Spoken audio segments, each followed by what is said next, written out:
Hi hello' everyone, মোৰ অন্য এটি মিনি ভ্লগলৈ আপোনালোক সকলোকে স্বাগতম। আৰু মই গৈ আছোঁ অসম পাৰ হৈ বাংলাদেশলৈ। ধেমালি কৰিছোঁ দেই, মই বাংলাদেশলৈ যোৱা নাই। মই গৈ আছোঁ তৰাহঁতৰ ঘৰলৈ, কাৰণ আজি সিহঁতৰ গাঁৱত হোলী উৎসৱ আৰু আধা ৰাস্তাতেই ইহঁতকেইটাকো লগ পালোঁ। আৰু গৈ পোৱাৰ পাছতে আমাক চাহ খাব দিলে। আৰু এইজনীক চাওকচোন, কেমেৰাৰ সন্মুখত তাৰ অভিনয় শেষেই নহয়। আৰু কিমান দিনৰ মূৰত যে সিহঁতক লগ পাইছোঁ, সিহঁতৰ লগত কথা কৈও শেষ কৰিব পৰা নাই। হোলী উৎসৱ তৰাহঁতৰ ঘৰৰ নিচেই ওচৰতে হয়। বিহু গান বাজি থকাৰ পিছত এপাক নেনাচাকৈ থাকিব নোৱাৰিলোৱে। পিছত ভাত পানী খাই আমি গ'লোঁ হোলী চাবলৈ বুলি।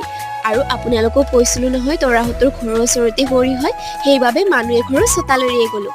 আৰু এয়া হ'ল বাৰুগোপাল, হোলী উৎসৱৰ বিশেষ আকৰ্ষণ। অকণমান সময় থাকি মই ঘৰলৈ বুলি উভতিলোঁ। ঘৰলৈ আহি দেখিলোঁ যে ঘৰৰ পইচা থোৱা টেকেলিটো ভাঙিলে। ময়ো পিছে ভাগ খুজিলোঁ, কিন্তু মোক হ'লে নিদিলে। ৰাতি আকৌ গ'লোঁ মই প্ৰগ্ৰেম কৰিবলৈ। আজি মিনি ব্লগটো ইমানখিনি।